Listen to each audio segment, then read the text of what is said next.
Hey mamas, welcome back to my channel. My name is Chanel. I am a working mama and I am here to empower you to have a positive and fearless birth. Now, if you're watching this video, you're probably wanting to know, how do I know when it's actually time to push my baby out? Because if you are anything like the majority of the women in this world who looks at birth the way that we see it on TV or on social media, it could be really scary. We see women with purple faces and they're doing all this work to try to push their baby out and they're sweating. It doesn't have to be like that. And it shouldn't be like that because this can be a very easy experience. Pushing is supposed to be the most relieving part and the easiest part of labor, but unfortunately, the media has kind of changed that perspective for us, and now we think that pushing is the hardest part of labor. But for most women who understand how to work with their bodies and when it's time to push, pushing is actually relieving. And I want to teach you and tell you how to make that your experience too. So in this video, we're going to talk about something that's called the fetal ejection reflex so that you know when it's time for your baby to exit your body. How do we minimize the amount of time that you're pushing? And how do you actually communicate that to your providers so that we can make sure that you are pushing for as little time as possible and doing as little damage to your pelvic floor as possible, aka tearing. So we're going to talk a little bit about that as well. So make sure that you hit subscribe and like if you want to learn more about having a positive and fearless birth experience. I also have a full childbirth education class that you guys can register for. It is online, it is self-paced, you can go at your own pace. Do it with your partner to make sure that all of these things that you learn about on my channel can be implemented for you in your birthing experience. Now, let's get into why you're actually here, which is, how do I know when it's time to push? So the fetal ejection reflex is like this little magic tool that if we understand it, can actually make the pushing stage, which is stage 2 of labor, really, really short and easy and relieving. And if you watch positive birth videos, you see people smiling when they are pushing their babies out because really they're not even doing the work, their body is doing the work for them. So the fetal ejection reflex, which is also known as the Ferguson reflex, was actually created in response to how the environment actually impacts your birthing experience. Of course, it's important for you to have a very peaceful or serene ambiance so that you feel calm and safe in that environment.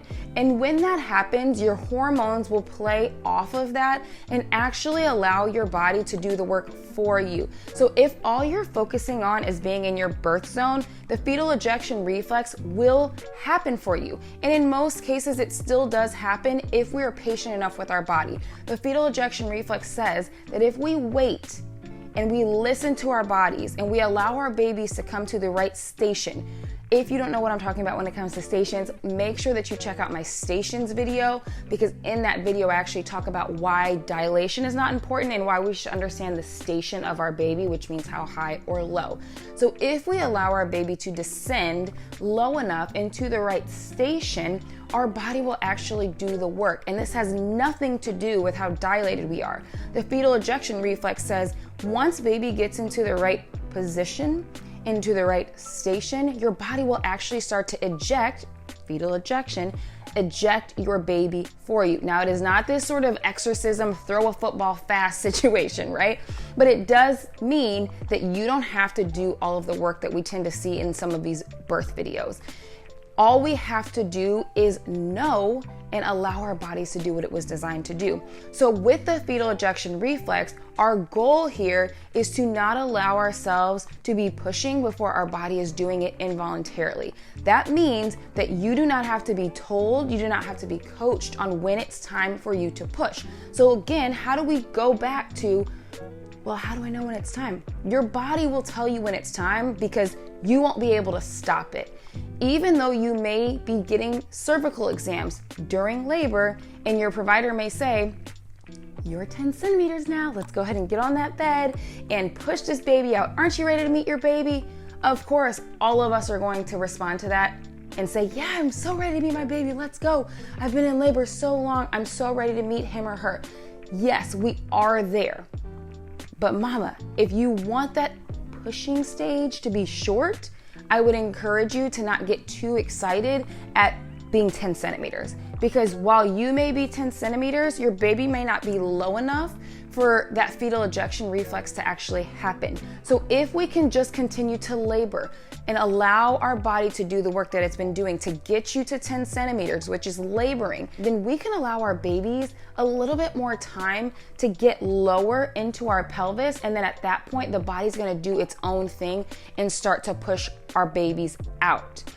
You will know when your body is doing that because you'll say, oh, my body is pushing. My body is pushing. And then all you have to do at that point is breathe your baby down and out, which is why it's really important that you practice breathing exercises while you're pregnant, understanding diaphragmatic breaths, understanding how to push your energy and your power down to your birth canal instead of just out of your mouth. That's what allows that process to be very quick. But it doesn't actually require you to hold your breath and count to 10. It doesn't require you to push super, super hard, because if we do, what that could actually end up doing is making us push longer, because now not only do we have to push our baby lower into our pelvis, then we have to push our baby out. So we have so much more work to do if we just say, yep, it's time to push because I'm 10 centimeters. That's not what we want to do. If we want to minimize the amount of time, which really between the time you're 10 centimeters and your body may not be pushing baby out,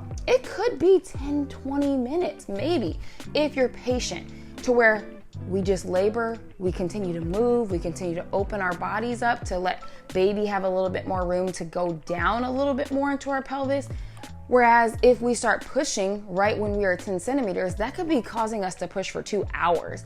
And none of us want that, because it actually does a lot of damage to our pelvic floor. So as we think about actually allowing our bodies to do the work to prevent tearing and to prevent all of that energy, wasted energy that we would be using to push, how do we actually minimize tearing? How do we minimize all of the damage that could be done to our pelvic floor when it comes to pushing? Well, first, like I mentioned before, we need to understand how to breathe.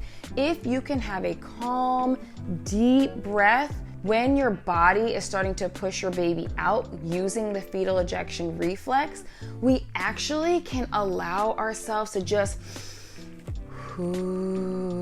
breathe the baby out. And that breath is enough power to push your baby out.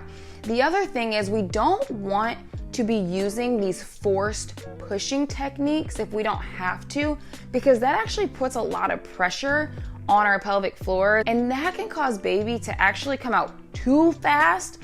And if baby comes out too fast, then that can actually cause us to tear. We want our perineum to actually slowly stretch around our baby's head and body so that we can minimize the risk of tearing. So understanding breath, understanding how to slow things down, understanding how to wait, those are the ways that we can minimize tearing and minimize damage on our pelvic floors. Now, if you do not believe me, look and watch and listen to women who have had these sort of experiences, because it is true. Look up the fetal ejection and learn more about it.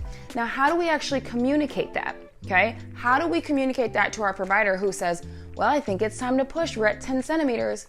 The easiest way for you to do that is to say, I would like to wait until my body lets me know it's time to push. You don't have to mention the fetal ejection reflex. You don't have to prove that you're knowledgeable, because we know that you are. But you can simply say, I would like to wait until my body starts to push. Nobody can force you to push, mama, period. Nobody can force you to do something that you're not comfortable with. So I promise you, if you just communicate that before going into labor, or even while you're in labor, to your nurses or to your OB or to your midwives, they will understand that, okay? And they understand why you're doing that. So again, understand and be patient in this process, because waiting might actually cause the time to be shorter than rushing to meet your baby, which could actually end up causing you to be in labor longer. Now, I hope this video was helpful for you. I want you to win. I want you to have the shortest, most efficient, positive, and beautiful birth experience that you can have. But of course, it has to start with knowing. It has to start with the education and the knowledge, because knowledge is power. If you want to learn more techniques, again, make sure to sign up for my Work Your Birth full childbirth education class, where I go into how to prepare yourself mentally, physically, how to reduce your risk of tearing, how to breathe during labor, how to move during labor, how to open up your pelvis during labor to make this the most beautiful, positive, and manageable birth experience that you can have. Again, thank y'all so much. Make sure to follow me on Instagram @aworkingmama so that you can get all these daily tips and tricks for your birth and to make sure your partner is prepared. Love y'all so much. See you on the next video.